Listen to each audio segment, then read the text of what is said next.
Misfits, people ask me all the time about tools that I use in my life and business to maximize my success. I usually start by telling them one of my most powerful tools is my morning habits. And of course, they look at me somewhat confused. I then explain how important it is for me to center myself and how I begin my day and plan for my success.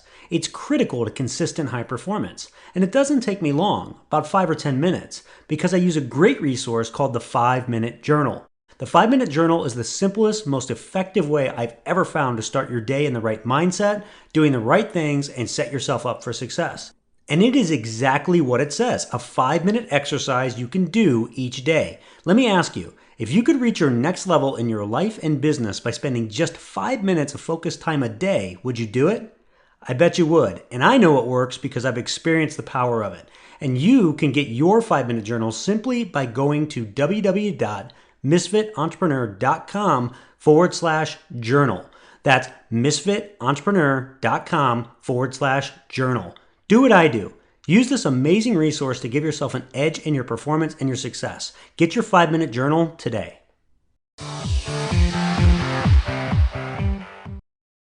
Hello, Misfits. This is Dave Lukas, and welcome to another episode of the Misfit Entrepreneur, where it is our job to help you unleash your inner misfit and break through to higher levels of wealth, success, and fulfillment by bringing you the best insight and information from the world's top entrepreneurs, with a specific focus on their misfit side, the specific traits, habits, and secrets that have allowed them to thrive and succeed.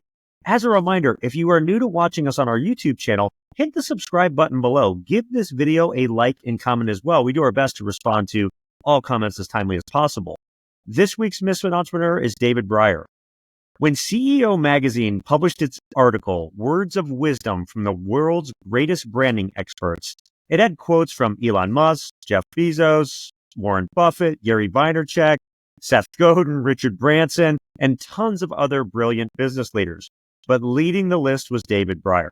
Grant Cardone's called David the branding genius. He's received over 330 international industry recognitions for his work in branding and brand strategy. He's generated over $7 billion in revenue for his clients, which are many of the top brands in the world. And he's the author of the massive bestseller, Brand Intervention, 33 Steps to Transform Your Brand that you have into the brand you need. And it was forward by Draymond John of Shark Tank. And this week, actually today, he's releasing, and the day that we're recording this, he's releasing his follow-up to that, Rich Brand, Poor Brand, How to Unleash Your David in a World of Goliath. So needless to say, David is the man when it comes to branding and positioning, and I'm excited for him to share his best secrets and principles to help you stand out in your business. So David, are you ready to unleash your inner misfit? 1,000%. It's awesome to have you on, man. There is so much that we're not gonna have time to cover it all. We may have to make this like a 3-part series or something, but let's just start. I just gave all that, right? And everything you've done, accomplished, and this new book's out, and it's already, I think you were telling me you're almost the number one, right? And on Amazon already for it today, and it's just a few hours released. But how did you start? How did you get there, right? So take 5 minutes and just tell us, how did you get to where you're at? Oh, that is a loaded question, but I'll try and make it. I'll try it. I mean, here's the snapshot. I mean, so the obvious things are, I'm a Brooklyn kid, grew up in Brooklyn, raised in Queens, then a little bit of Long Island. Then I basically, when I moved out, I moved and started my career in Manhattan. So that's how I started. I started out as a designer. So for those that are listening, it's like, I want to make it very clear. I was a designer, right? I was a fine artist in my teens.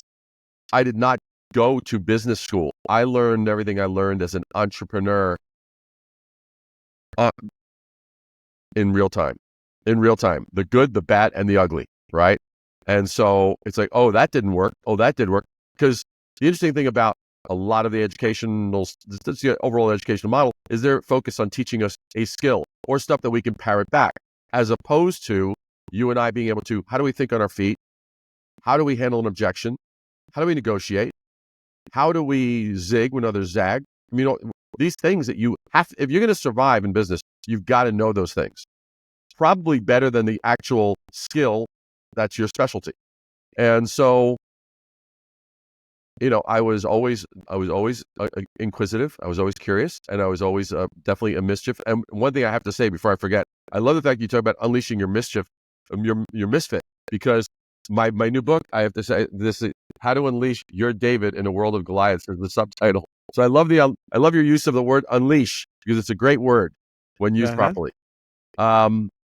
But basically, it was just a matter of then, learning. It's like, and I didn't have a safety net. I didn't have, I can move back to my parents, or it's not working, or whatever.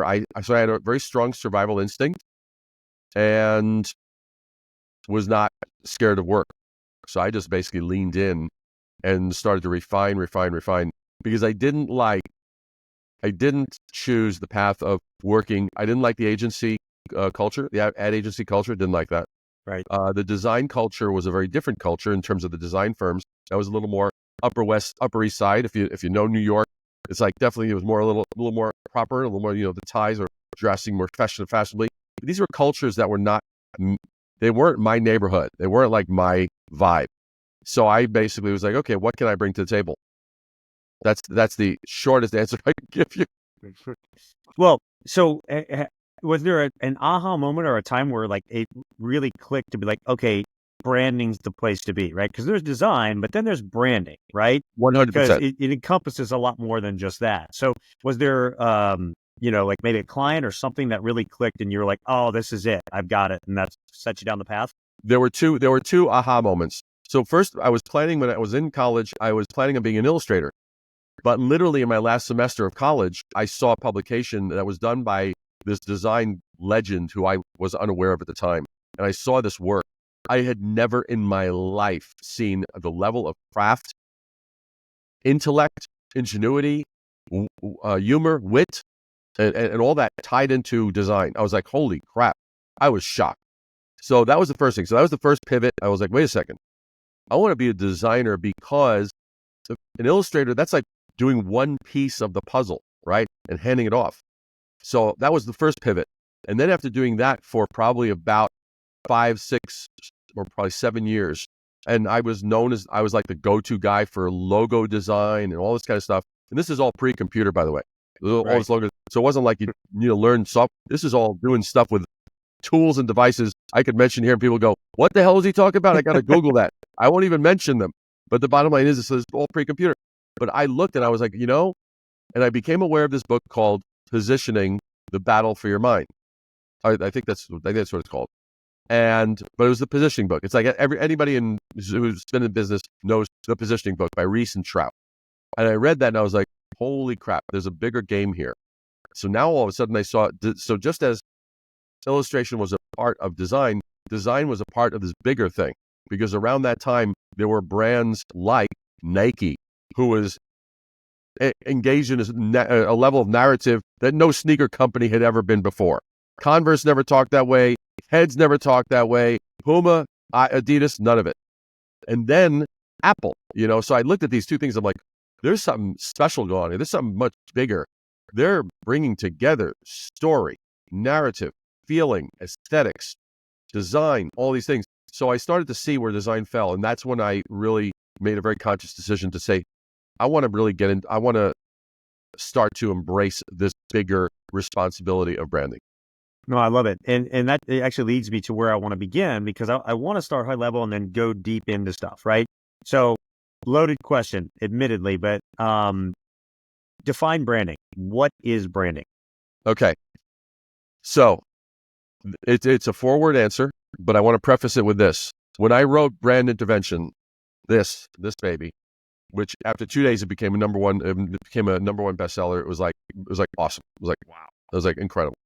I wrote that partially in response to the fact that at the time that I started the book, there were 6,500 books on branding. By the time shortly after completing the book, there's over 25,000 books on the topic of branding. 25,000. Okay. I don't know it's like. That's a lot of freaking books. And there was no agreed upon definition for branding. So I knew my success. I knew what I was doing for clients. So I brought it down to something very simple. Branding comes down to 4 words. It is the art of differentiation. The art of differentiation. That doesn't say which area or what angle. Now, some companies differentiate well with their customer service. Others differentiate well with you see their brand, billboards, advertising, and go, whoa, and they're doing a brilliant job. Others, it's the narrative, etc. It's in so many different places that it lives, but it is the art of differentiation. And if you can differentiate, there might be certain different skill sets each of us brings to that, but it really ties in with this other thing, which is that different is better than better. So many of us are responding, reacting to what we see in the marketplace. And so it's like, wait a second, they're doing that. Well, then we're going to do this. And it's a very reactive kind of way that we respond. But different is better than better, because we will notice the thing that's different. The thing that's better, it's iterative, right? It's like, oh, well, they have 15 features, we've got 20. They've got 4 colors, we've got 8. I mean, it's like this sort of, why play in somebody else's sandbox when you can create your own? Yeah, I really love the way that that's defined, because when you think of it from that aspect, you can look at a business, you can look at your business, any business, and you can say, how can we truly differentiate ourselves? And it doesn't have to be like, people think branding, they think your logo and your colors and that stuff. That's not the brand, right? The brand is, like you said, is what you're known for, right? And what people think of when they work with you, right? So like, what comes to mind, and there's been, you mentioned like Apple and, what people come to mind, for that, and Nike and stuff like that. But like, even for it has changed some, because I think they lost some of it. They may get some back. But if you remember, for many, many years, IBM, the old adage was you never got fired for bringing in IBM in the corporate world, right? Because, IBM was solid. They knew their stuff. If you brought them in, you may not be as flashy as this or that, but it was going to do the job, right?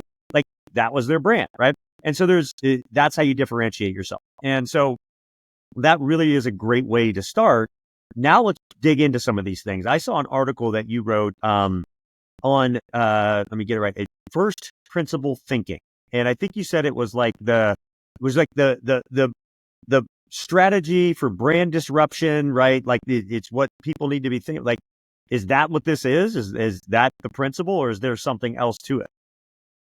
For the thing with and for those that are not familiar with that, you can certainly visit my website. You can go to risingabovethenoise.com, RISING, and you just Google it for first principle thinking. The basic thing of it is that what first principle thinking, it allows us to not be lazy in our observation and analysis of a situation. And so, like, for example, there's a lot of just sort of laziness of like, someone hears XYZ and they take it at face value, or they hear third person, second person, third person, or they read about and they don't look for themselves. What are the actual core ingredients, where you break it down? And that is where the magic comes in. That's why Elon does so brilliantly what he does, in terms of why can he get more spaceships up into space than anybody else? It's like, well, he found that what was being sold and bought and sold, the marketplace was like, you buy a ready-made spaceship. Well, he was like, well, what does it cost for the copper wire? What does it cost for this? What does it cost for that? And he broke down, and that's what he refers to when he's talking about first principle. It's like breaking, what are the ingredients? What are the things? And whenever I write, whether it's social media or my books, I try to break things down to what are the ingredients that make this up, so that you are in the driver's seat. I don't want you to take my words and my conclusions and run with them. That's BS. I don't advocate that in any way, shape, or form. And here's the thing, for those that are listening, that are involved in sales, prospects come to us with a conclusion. I have a lot of companies that will come to me and say, hey, David, we need a new logo. That's a conclusion. That's not a fact. Now, this is first principle in action. So I say, tell me what you're running into. And they're like, well, blah, blah, blah, blah, blah, blah, blah, blah, blah. I said, good. And what's that done to your market share? Blah, blah, blah, blah, blah, blah, blah, blah, blah. What has that done to the perception of your company? But people out there, do people even know what you currently do? Or are they thinking what you did 20 or 30 years ago? I break it down. That's first principle thing. I break it down to the actual core facts, rather than their conclusion of, I need a logo, right? Or we need new packaging. Like, like everybody and their mother talked about the recent Jaguar ad, which was I think it was a complete miss, utter absolute just trash. But besides that, I waited until the big unveil on December 2nd, and it's now confirmed in my world. It's trash because what they did is they hijacked all these eyeballs. It could have been a genius move if they actually were like, they did something so outrageous, which there was more discussion about Jaguar as a brand in the last 2 weeks than probably in the last 30 years. Now, that is great if it's for the right reasons. If it's for the right reason, you got it right. So what happens is I figured there's two ways this is going to go. One is they actually think that what they did was right, or they did that and then they go, gotcha, and then they actually unveil something so badass, so brilliant, showing true, really, really leveraging that legacy and the heritage that they've had. That would have been a brilliant move. But instead, they do this unveil. It's a car. There's very mixed feelings. Some think it's really great. Some think it's crap. But here's the crazy thing. That's a concept car. It's not even going to be in production for 12 months. I'm like, guys, if you're going to hijack that many eyeballs, my God, you did the impossible. You got people talking about Jaguar. Great. Now, freaking blow me away. But I was listening to what I call it the new age bullshit dribble kind of just just all the right words, all the lingoisms that one could throw at it that are really cool that you can cherry pick from either Seth Godin or you could cherry pick from this one, that leader or whatever like that. And it was just shallow. So they blew it. So the thing with first principle is that you need to be able to look. You need to be able to look and break things down to their core ingredients, because then you'll find that 20, 30% that's really relevant. You'll get rid of the other stuff. That's why we love the great butchers of the world. I used to, growing up in Brooklyn, man, there were the great butchers. He would trim that freaking piece of meat so gorgeously, and you had just the perfect amount of fat left, and then all the unnecessary gone. And it was just like, that's what you do. First principle gives you that turns an ordinary steak into something mouthwateringly amazing. Well, yeah, and it uncovers the real symptoms of the problem too, right? That's Versus right. the surface level thing that, like you said, like we need a logo. No, that's the symptoms that led to that are really what need fixed, right? So that makes a lot of sense. In fact, I want to take a quick, just 1 minute break here because I want to come back and I want to dig into your first book on the 33 steps, and then we'll talk more about the latest book and how they relate. So we'll do that. We'll be right back. Misfit Entrepreneurs, I want to tell you about an amazing resource that will have tremendous impact on your business and your revenue. I have used this solution in multiple businesses and it has made an incredible difference. Let me start by asking you something. Do you know how much it costs your business when just one salesperson doesn't step up to deliver? Do you really know? The cost can easily exceed 6 figures for just one bad hire, not just from the time, effort, and resources in hiring them, but from the lost business and downtime as well, as you have to go find a new salesperson and everything surrounding that. And the last thing any growing business can afford is to have a failed hire, especially in sales, the revenue driver for the company.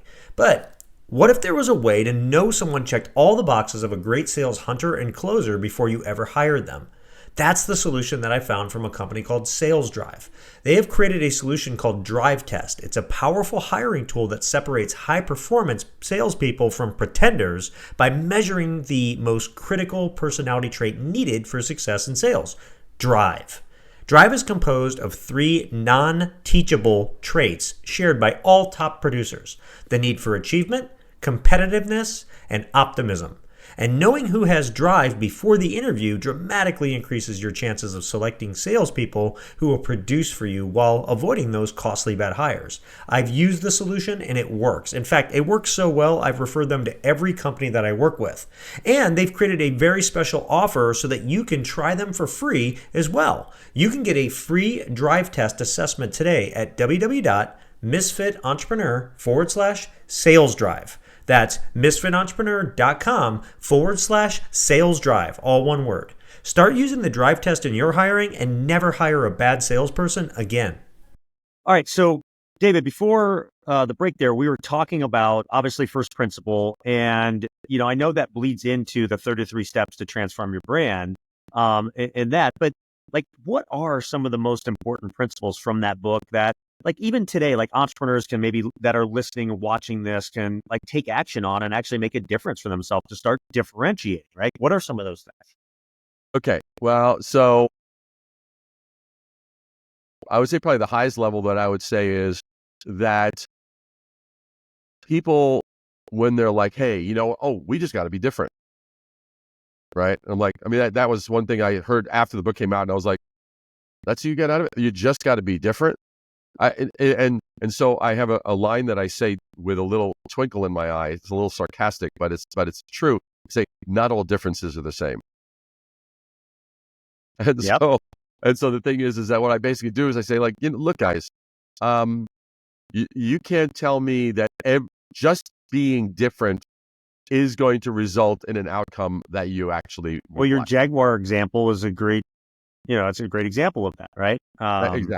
Exactly. So the thing that I do, what I do is I define, so what is the primary enemy to you actually successfully differentiating yourself in the marketplace? I cover that in the book, and that is specifically, those are cliches. The definition of cliches are overused, or basically just overused and unoriginal ideas or things or people. Overused and unoriginal.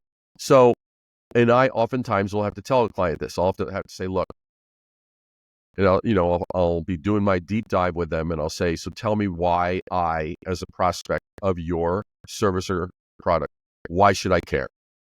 What's the compelling reason why? Well, blah, blah, blah, blah, blah, blah, blah, blah, blah, blah, blah, blah, and they give me this spiel. And the spiel could be 60 seconds long. The spiel could be 10 minutes long, whatever it is. They do that. And I then say, thank you. I say, now, why do I know that if I went to your competitors right now, I'd hear pretty much the same thing? That's when it drops. That's when the shoe drops and they go, oh shit, we got a problem. I said, it doesn't matter. And I reassure them. I say, here's the deal. It doesn't matter. What you saying it might even be more true for you than it is for any of them. But if you sound the same, you sound the same. People's attention units are short. Their spans are really short. So I go over that factor of, like, we need to differentiate. We might need to differentiate the lane you're in. We might need to differentiate with the media choices we make for you. Like, maybe your stories are told in video when everyone in your industry is doing long form text. Maybe you need to be the outrageous one. I mean, and a great example, Liquid Death. Water in a can. But because of their Liquid Death and their graphics look like freaking motorcycle tattoos, their sense of humor is hysterical. It's laugh out loud hysterical.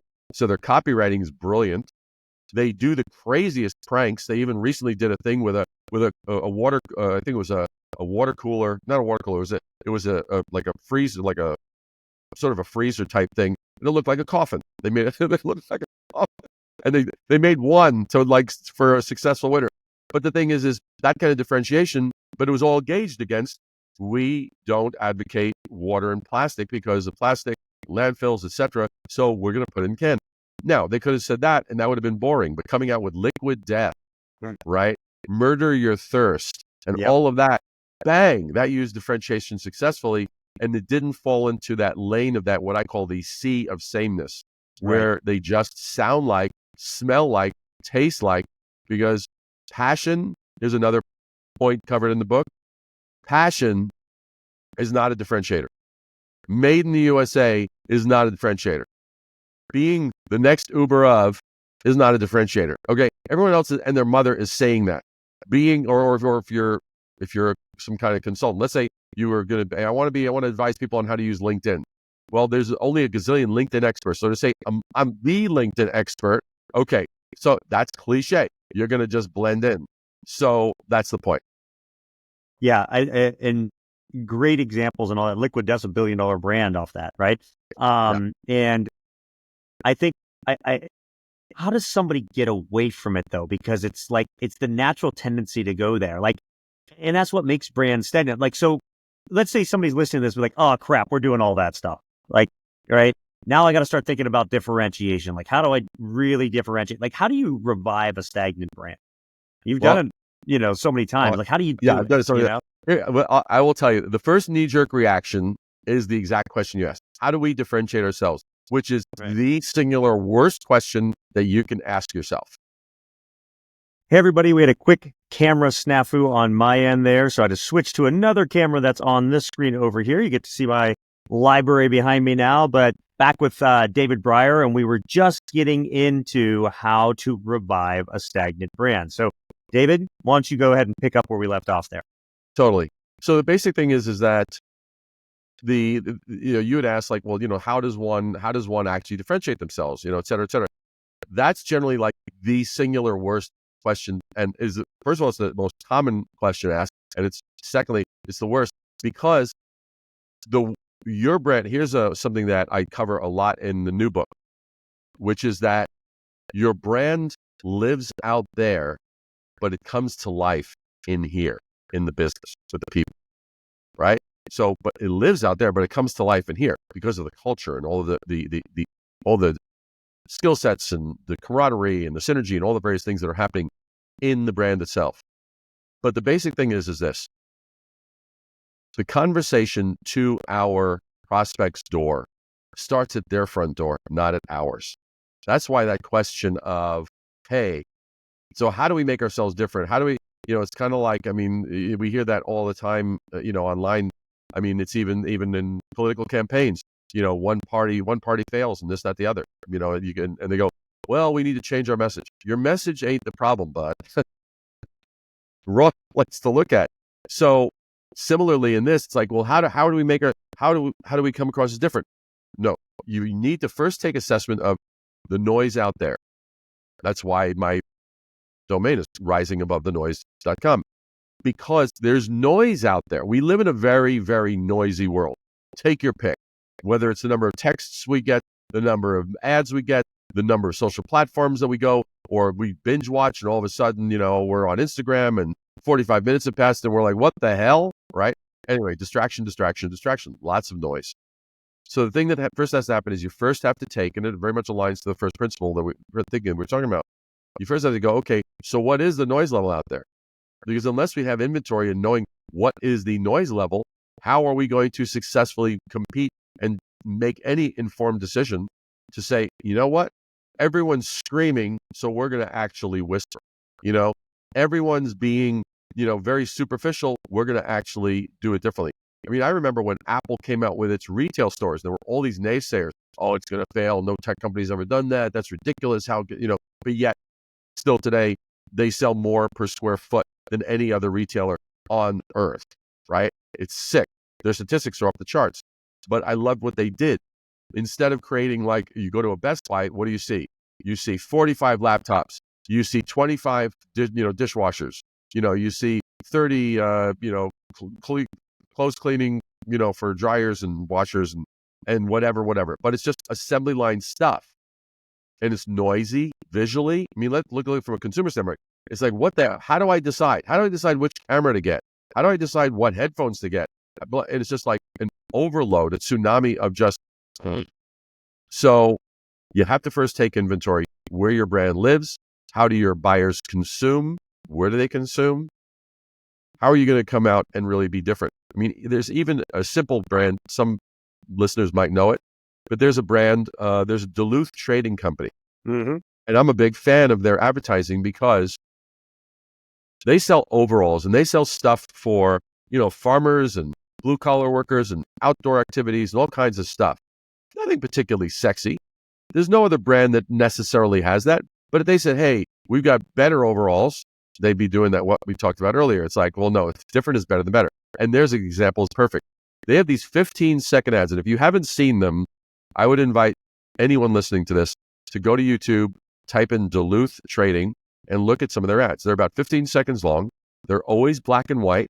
They never show a product shot, which I love. But they use humor to really relate and part of their brand in terms of the differentiation. So you got differentiation in terms of black and white illustration. Funny, laugh your ass off funny. Yeah, it's always like a lumberjack getting It's into a mayhem or lumberjack something kind like of guy. But the thing that I always remember is like dilute trading. Like that guy's voice. It's like Yep.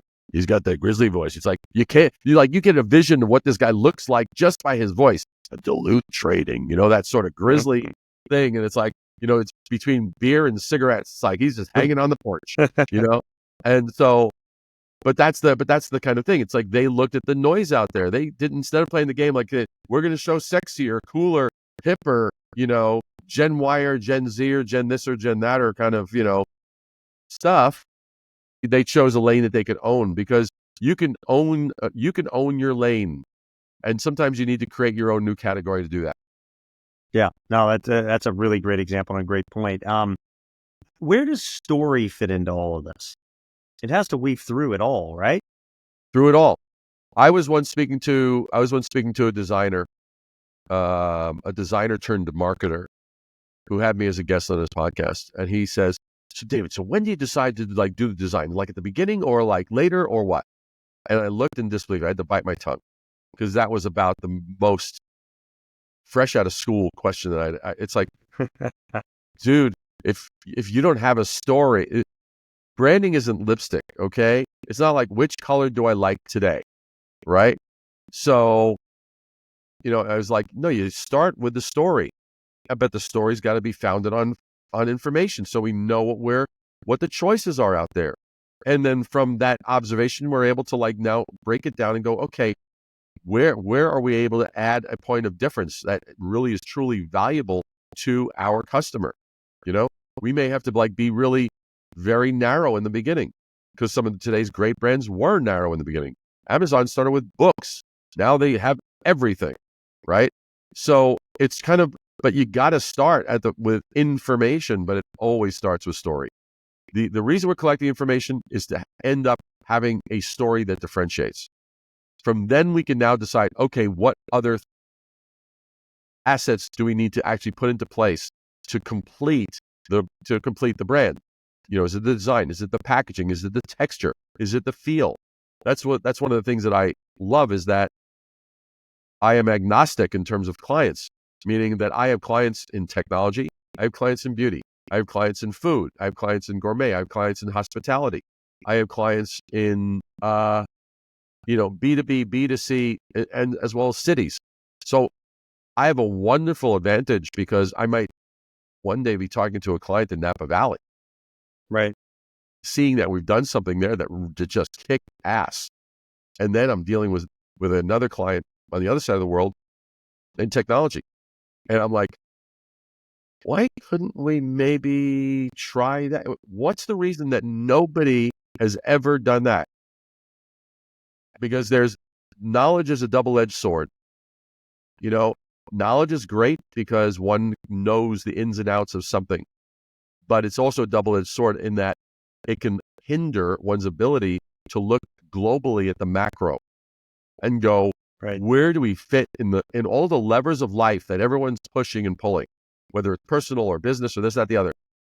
What's the place that we can really dominate and offer insane amount of value and distinction, making things either easier or more fun or more joyous or faster or whatever, or more aesthetic, etc.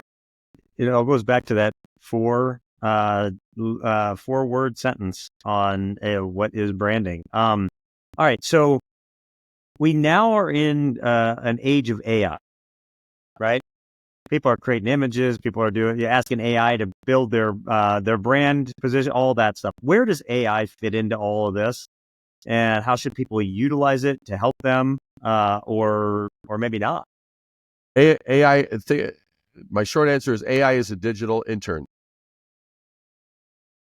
and I use that as a simple metaphor because of this reason. If you are creating a brand, would you give all of the decisions of your brand and all of the observations and all the conclusions and all the extrapolations and all the ability and all the aha moments to that intern and then conclude the job is done? I sure as hell wouldn't. Same reason I wouldn't do that. AI can help with certain chores. Hey, collect me all the information on XYZ, blah, blah, blah, blah, blah. Good. Hey, give me, let's look at a few different ways. It might it can accelerate, but AI cannot and will not conclude. If someone thinks that it's going to conclude and provide the final polish and answer to something, you're drunk. You're drunk. And if you're drunk, you require a brand intervention.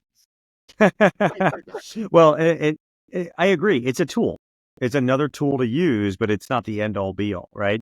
Like, Yeah. if you just rely on the output from the AI and that's all you do, you're just like everybody else at that point. You're not differentiating yourself. So yeah, you're gonna be found like driving along some narrow road, and a cop's gonna pull over, and you're gonna go, what? Why? What did I do, officer? And he'll say BUI, and you're like, what?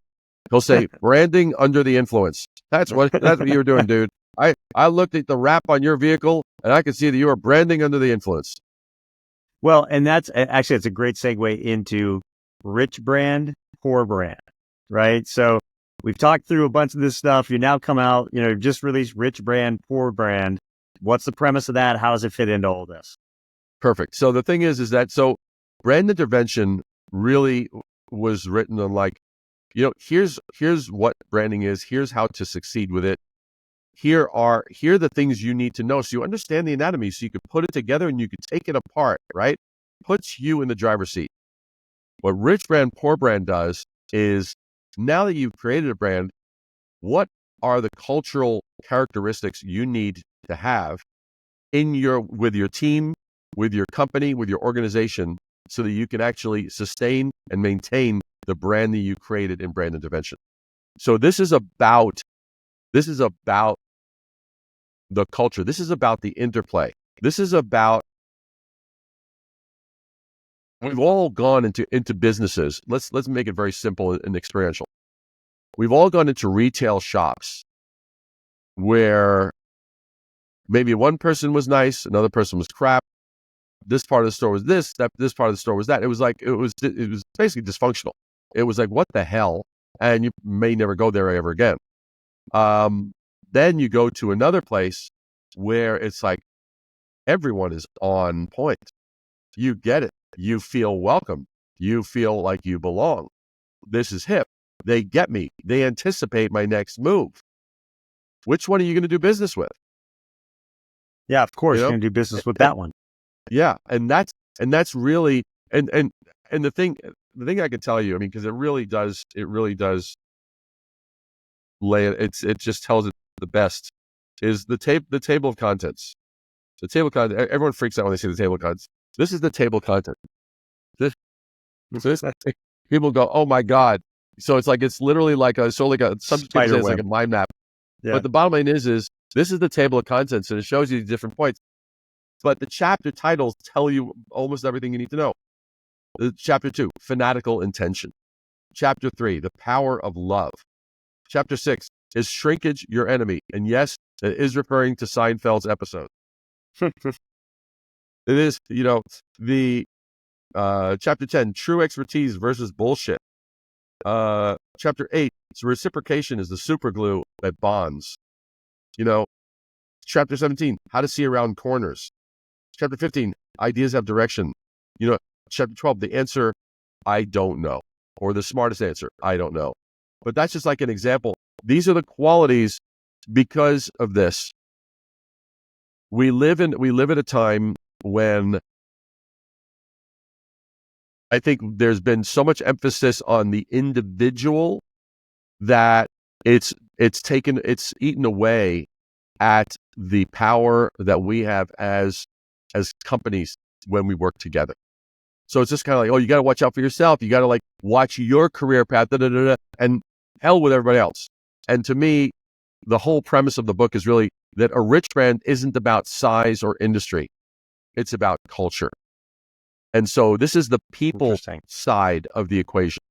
Yeah, because again, like, and I agree, a rich brand, it is absolutely true that their employees, everybody involved has really bought into that, and they are all moving in the same direction, right? And it's like momentum, right? You see it, like sports is a great metaphor. You can see when momentum changes, it's just, It can happen several times a game, but when you get momentum in a business, you feel it, you know it. Everybody's marching to the same beat, everybody's on the same page, things are clicking really well, and then it's your job to keep that and keep that going as a leader and stuff. And that's kind of what I get from this, and I agree. If you do the branding right, everybody gets bought into the mission, that vision. They're all marching in the same same beat with that. Those differentiators then come out. Your service does get better. You stand out because your people are better, right? Because what's a business at the end of the day? It's people, right? Yeah. So Yeah. And it's also doing it. It's doing it with a different mindset. There's such a scarcity. I think it's a promoted concept that there's a lot of scarcity in opportunities and this and that and the other. But it's like Michael Jordan was an amazing basketball player, but he became truly great when he was like, I can only take it so far by focusing on my game. At the point that he started going, I need to make the team better. Yeah. Is when everything took off. Yep. Right. Prior to that, he was amazing. But are you going to have a bunch of separate rock stars, superstars, or are you going to actually have like one unstoppable, just juggernaut that just people go, geez, movement? It's like, man, it feels great being around here. It feels great being around these people. I want to contribute to that. I want to be part of that. I can feel it. I can breathe it. It's just awesome. Yeah, I can't agree more. And in fact, it's a great place to end it before we get to your Misfit 3. Like I said, we may have to do multiple episodes to dig into all this stuff because we're just scratching the surface on this. But we're gonna take one more 1 minute break and we'll come back with David's Misfit 3. Before we get into today's Misfit 3, I want to take a minute to talk to you about a free resource available to you from the Misfit Entrepreneur, the Misfit Minute. The Misfit Minute is the free weekly resource packed with useful tips, tricks, and information from the world of Misfit entrepreneurs. It not only includes further resources on the week's Misfit Entrepreneur guest, but additional links, articles, and resources to help you be more successful. It's delivered every Friday to your inbox. To sign up, all you have to do is go to the homepage at www.misfitentrepreneur.com and you will see the Misfit Minute sign-up page. Don't miss out on this great resource and all it has to help you. Sign up today and look for it this Friday. Okay, it's time for David's Misfit 3. These are the 3 things that he wants you to take away that you can put in your life, your business, make a difference for yourself starting today. And the way that I always frame this to every guest that comes on the show is I say, hey, look, if you're going to leave this earth tomorrow and you can only leave behind your 3 best pieces of wisdom to the generations that come after you to help them live their best life, what would those 3 things be? So, David, what are your Misfit 3? It's about them, not you, stupid. That's the first one. So that's like the word of advice. It's like, that it's about them, because too often it's too much focus on us, myself. So it's about them, not you. And that does not mean to be a martyr. That doesn't mean at the sacrifice of, but it means like it's including them with you, so we all ascend properly. That's the first one. And you need 2 more, huh? Yep. Okay. Here's a good one. I did not know this when I started my career, but I know it now, and I live by it. That fame is about me. Legacy is about others. Lean in toward legacy. Because the fame thing is good. That's going to be the fleeting thing. That's going to be, unless that fame is there in the realm of service, like, hey, I'm going to rise my star to be able to, but that's a tricky one. That's a narrow one. And you got to be freaking on your game to be that astute to not fall for some of the big temptations that come with fame. So that's number 2. And number 3, have fun. That's hey, you couldn't be better put. I love all those. That second one is especially a great one as well. If people do want to learn more about you, where should they go? Definitely go to risingabovethenoise.com, RISING. You can certainly reach out to me. I mean, you can find me on social media. LinkedIn is a lot of my jam, where you can find me quite a bit. But Rising Above the Noise, they can go there. You can find the latest and the greatest. You can subscribe to I have a weekly newsletter where I just keep on sharing all this stuff. I've got people that I've known, because I've been doing this. I didn't say this at the beginning, but I've been doing this for 45 years, right? So I have a lot. I've seen a lot. I've done a lot, and I just share that very freely. And so that's the place that I would just say, visit. Don't be a stranger. Subscribe, and I don't think you will be disappointed. That's perfect. We'll link to that in the show notes, the best show notes in the business, for reasons I will talk about more in a second. But first, for those of you that are new to the Misfit Entrepreneur, it's your first episode with us. Welcome. It is such an honor to have you with us. And I hope you become a regular listener, watcher, subscriber of the show. For all of you that are with us week in and week out, I cannot thank you enough for your support of this show. You are what makes this go in over 100 countries every single week. So thank you, thank you, thank you. And then make sure and go out and check out those show notes for the episode. They are the best in business. Why? Because I do them myself as part of my personal growth routine. I go back through these episodes every single week, and I take my best pieces of wisdom and thoughts and habits and different things that I'm taking away from great guests like David, and I share those with you. So check those out. And then at the same time, give this episode a rating and review. Help share David's message, because we all know, and I say this in every episode, one great episode can change someone's life. Maybe something that David shared today was that missing link you were looking for to get to your next level. So go out and share this with others. And again, David, thank you so much for coming on and sharing all your wisdom and insight today. I had a blast. I had a total blast, and it's like I'm sorry that it doesn't say Dave. I mean, it does say how to unleash your David in a world of ice. I know there should probably be another version. Maybe the next version, maybe how do you unleash your Dave? That way there'll be one dedicated to you. Awesome, man. Well, thank you so much. Totally, man.